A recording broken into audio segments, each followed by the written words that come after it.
What's up, CFO gang? It's your boy Jay Tuck. Real football fans stand up. So today on Twitter, there's been a lot of discussion about the Dallas Cowboys at the 26th pick drafting a tight end. And if you follow this channel long enough, y'all know Jay Tuck, he loves some tight ends, man, especially when it comes to draft season. But I haven't been as vocal about it this year as I've been in past seasons because I like what the Dallas Cowboys did last year by adding Jake Ferguson and Peyton Hendershot. But moving on from Dalton Schultz, it could open up the opportunity for the Cowboys to look at the tight end position, and y'all know I'm all for it. So a prospect you definitely are starting to hear his name buzz a lot, especially after the combine, is Dalton Kincaid out of Utah. And when it comes to Dalton Kincaid, man, he is a very high productive tight end, man. Like, you have to think of him as a wide receiver damn near, but he transferred from San Diego State to Utah. He had his most productive season with 70 receptions, 890 yards, 8 touchdowns. He was Utah's #1 receiver last year, man. And he plays just like a wide receiver. You catch him often in the slot. You can flex him out wide. He can do a lot of different things, which we'll see here shortly in the film session, but extremely elusive after the catch, has soft hands. He's very flexible, has great balance. Former basketball players, so we know when it comes to tight ends, a lot of former basketball players translate very well because they're used to using their body position, especially in the red zone, kind of like they're going up for a rebound to make things happen. So that's definitely an advantage that you can add on to Dalton Kincaid. Now, one of the big knocks against him was he was undersized. I think before the combine, a lot of the conversations around he's playing around 230, 233. He officially weighed in at 246, so that's not bad for the tight end position, and also measuring at 6 feet 4 inches tall. So, he fits the size. Now, does he play with that size? We'll let the film tell us here in a minute, but you're hearing a lot of conversation circulate about Dalton Kincaid possibly being the #1 tight end in this year's draft, just purely off his receiving ability alone. Now, what are some of the knocks when it comes to Dalton Kincaid? He's 24 years old, man. I say, he damn near went to high school with me. So by the time he's going to be playing this year, he's going to be 24. So for a first-round pick, 24 years old, he's already kind of long in the tooth being a fifth-year senior, right? So that's definitely something to consider, and most teams will, because you look at other tight ends like Washington and Mayer, they're only 21 years old. So do you want to get that, extended warranty on some of these players, especially in the first round? And then also we'll see here in the film session, when it comes to his blocking ability, a lot of areas for improvement, but make no mistakes about it, this kid is definitely a prospect to keep your eye on. So let's go ahead and get into the film session.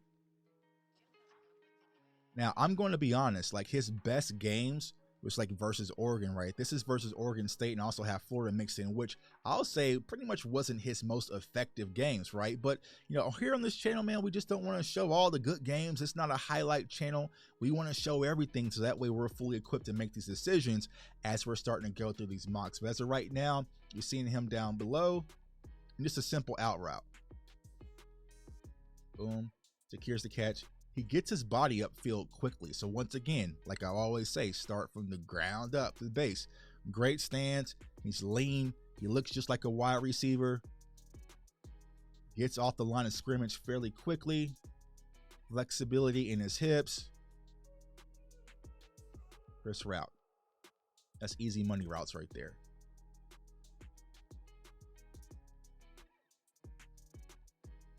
Boom. Watch him off the edge. Here's the catch. Very soft hands, very reliable hands. I think he only had 2 drops last year as well. So in this play here, he's going to be up top, and you're going to see, even though the ball didn't come his way, he's lined up on a corner. So these are some things that adds that versatility. Everybody wants the next Travis Kelce, right? Because you're able to do a lot of different things and create a lot of different looks and matchups, right? So you have this ability with Kincaid. He's lined up on a corner, and he comes with a tight release. I like his footwork. I mean, for 6'4", 246, that's good footwork off the line of scrimmage. Boom. Gets upside, get outside, gets his hands off in the corner. And boom, right here. I mean, the quarterback, what are you doing, bro? He has the step. Most NFL quarterbacks, they're probably taking that. You got the one-on-one matchup. You got the safety in the middle of the field. I mean, what else do you want from him? So just looking at his release, and that's matched up against a corner. So I like that. I like his release. Big frame, big lean frame. Boom, right there. If you kind of put that out in front of him, let him go get it, I felt like he could have made a play because that safety is still sitting right there in the middle of the field. If y'all can see his shadow in the video. But it's great release, so it shows his versatility. All right, on this play here, it's a simple drag route, but it shows his ability to get upfield and be elusive. Boom. Get upfield, breaks the tackle, makes things happen. So he's very fluid with his hips, elusive, can do a lot of different things, man. And these are just like simple throws. You know, for the Cowboys offense specifically, you know, you don't want to overcomplicate things. Simple drag routes, simple crossing routes is what we want to see more in this offense. And I think you will see more, especially in this Mike McCarthy West Coast, and just some players that can get upfield and make things happen. I feel like this offense is going to be simplified, get the ball out of Dak Prescott's hands, and just let his playmakers be playmakers. And Dalton Kincaid definitely possesses that talent to be a playmaker at the NFL level.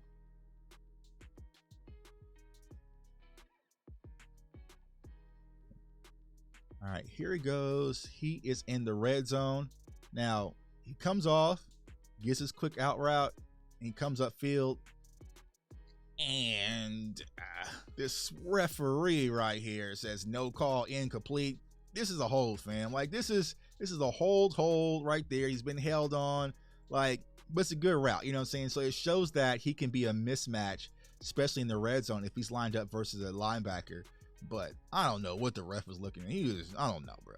How can you not call that? How can you not throw a flag? But another good route. But, you know, there's a lot of other film that you can watch as well where he has, you know, he can go over the top, run those fade routes and make things, you know, he has a good catch radius. So he can do a lot of different things. Like I said, he has that basketball ability.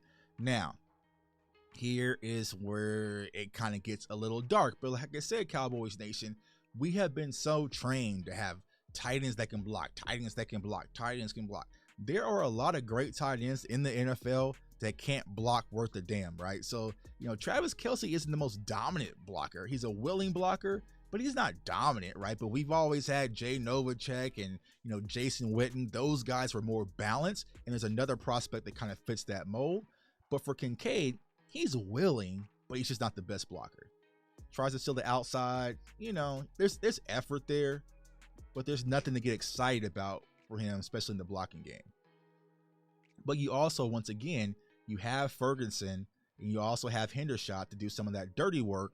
This is going to be, quote unquote, kind of your wide receiver, like your slot wide receiver in some regards. You know what I'm saying? In this play here, just showing them on the inline blocking once again. Getting pushed around a little bit, right? So, but that's something he can always grow into. You know, we have a good tight end coach, you know, work on that balance, but he's getting spun around and all sorts of stuff going on. Boom, tossed off, spun around, twisting, twirling. You know, at the NFL level, you can't let that happen, right? And this is the very next play. I didn't even cut this. The very next play, he got spun around. Here he comes again, gets knocked on his cheeks. You know what I'm saying? So this is going to be that area improvement. So if you're a Dallas Cowboys fan, like you always say in the comments, Tuck, can he block? He can't block. He can't block. Well, this might not be the prospect for you. But like I say, he's going to give the effort, and I feel like he's going to fight. But there's a lot of coaching opportunity when it comes to the blocking game. Yeah, boom, right. Loses his balance, get off. Yeah, that's just not where the money is. And one more here, get stopped at the line of scrimmage, tossed back into the running back, creates a small little hole. You know, so he's not the best blocker, but you're not getting him to be a blocker. What you're getting him for is these plays right here, you know, to get upfield and make things happen, which I feel like Dalton Kincaid can absolutely do. So if he's there at 26, it's a conversation about what is left, but I would not be fully upset if they do it because I definitely understand. So let me know how y'all feel in the comments. If the Dallas Cowboys were to draft tight end Dalton Kincaid with the 26th pick, are you for it? Are you upset? Y'all know I've been wanting a tight end for so long, but I kind of feel like I got him in Henny and Ferg, man. But we'll definitely see because you're starting to hear his name circulate especially when it comes to Dallas Cowboys, man. It's your boy J Tuck. Comment, like, subscribe. Follow me on all social media platforms at JTuck151. If you love draft content, I got more draft videos right there. So click on that playlist and make sure you do not miss out, man. I want everyone to stay safe, stay blessed, stay encouraged. And it's tight end season in Dallas, I guess. Peace.